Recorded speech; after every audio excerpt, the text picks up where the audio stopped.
Te doy la bienvenida a tu segunda clase. Estaremos hablando sobre las políticas de privacidad y el derecho a la habeas data, un tema sumamente relevante en el mundo de los negocios digitales, en la medida en que hoy en día se dice que los datos son el nuevo oro. Lo primero que quiero que entiendas es que los términos y condiciones y la política de privacidad son dos cosas totalmente diferentes. Como lo vimos en la clase anterior, los términos y condiciones son el contrato en Internet que tienes con tus usuarios cuando adquieren bienes o servicios online. Por otra parte, la política de privacidad es ese documento mediante el cual tú le informas a esos usuarios qué vas a hacer con los datos personales de ellos, cómo los vas a recolectar, dónde los vas a almacenar, con quién los vas a compartir. Las políticas de privacidad, entonces, no solo son diferentes, sino que deberían estar en documentos separados y acogerse a todo el esquema legal que la regula en Colombia, comenzando porque son un derecho constitucional, el derecho a la habeas data, y luego pasando por una serie de leyes y decretos que lo reglamentan. Esas políticas de privacidad deben en principio informarle al usuario quién eres tú, ese sujeto que va a tratar sus datos personales, cómo puede acudir a ti, qué canales de comunicación va a tener para poder suprimir, rectificar o modificar de alguna manera los datos personales que te ha dado a ti. También debes decirle para qué vas a tratar sus datos desde un principio y obtener un consentimiento expreso para tratar los datos de esa manera, de acuerdo a las finalidades que tú le indiques.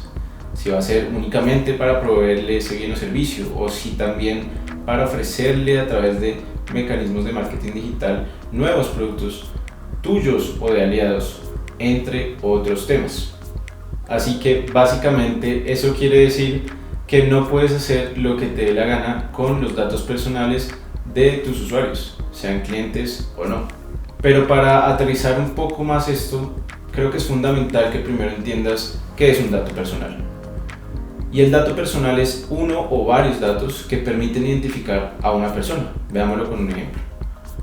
Hablemos de Camilo Gómez, una persona que mide 1,78, que vive en Bogotá, en una dirección muy específica y en determinado apartamento. Ese conjunto de datos permiten concluir que ese Camilo Gómez soy yo. Sin embargo, si tenemos solo un nombre, Camilo Gómez, pues Camilo Gómez hay muchísimos en el mundo y por ende no vamos a poder identificar e individualizar a esa persona. Otros ejemplos de datos personales son, por ejemplo, las fotos de las personas, los datos biométricos, entre otros, que en últimas siempre llevan a la conclusión de que podemos saber quién es esa persona. Y una vez ya sabes qué es un dato personal y cuando estás ante uno de ellos, debes entonces siempre tratarlos acogiéndote a lo que le indicaste y a lo que te comprometiste con el usuario en la política de privacidad que él aceptó, y asimismo a las diferentes leyes, decretos y demás que regulan el tema de habeas data. Es un tema bastante delicado y en el cual, si no estás haciendo las cosas como deben ser, puedes llegar a ser sancionado por la delegatura de habeas data de la Superintendencia de Industria y Comercio. Otro tema muy importante es que siempre cuentes con contratos de transmisión o transferencia de datos personales cuando compartes los datos con terceros. El contrato de transmisión lo usarás cuando tú eres el responsable, es decir, cuando tú respondes o defines por la finalidad del tratamiento de los datos y se los compartes a un tercero para que ejecute una labor muy específica. Y el contrato de transferencia de datos cuando lo hagas con otra persona que va a adquirir la calidad de responsable, es decir, que no va a tratar los datos solo para un tema muy específico, sino que lo va a hacer de acuerdo a la finalidad que él defina y que le haya sido obviamente autorizada por el usuario. Este tipo de contratos de transmisión y transferencia sobre todo adquieren relevancia en los casos en que uno usa servicios de computación en la nube, como lo veíamos en nuestra clase pasada en materia de términos y condiciones para Software as a Service. Acá deberás buscar alguna jurisdicción que sea segura para compartir los datos y además documentar la situación que está ocurriendo a través de los requisitos legales que se nos exigen para este tipo de contratos. Por otro lado, es supremamente importante que no solo tengas la política de privacidad y los términos y condiciones en dos documentos independientes, sino que también cuentes con un checkbox para su aceptación también separado. La superintendencia también ha dicho que se tiene que verificar que la persona está dando su consentimiento para que tú trates sus datos. Y eso no está muy claro si hay un solo checkbox mediante el cual la persona acepta al mismo tiempo términos y condiciones y políticas de privacidad. Yo sé, esto puede generar un poco de fricción en el momento en que la persona está tratando de acceder a tu plataforma. Sin embargo, es un tema muy importante y se han visto varias sanciones por ello. Te recomiendo entonces que manejes dos checkboxes separados.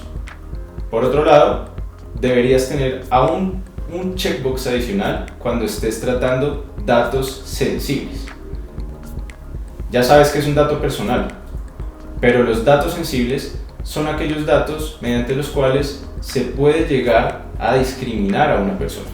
Su género, su raza, su orientación política, que si le gusta Petro, que si le gusta Uribe, sus datos de salud o sus datos biométricos pueden llevar a que esa persona sea discriminada, y por ende estamos ante los famosos datos sensibles, que además de requerir un checkbox adicional, también deben sujetarse a lo que se ha establecido en la ley frente a ellos, y lo cual deberás plasmar en tus políticas de privacidad y en los contratos de transmisión y transferencia que uses con terceros.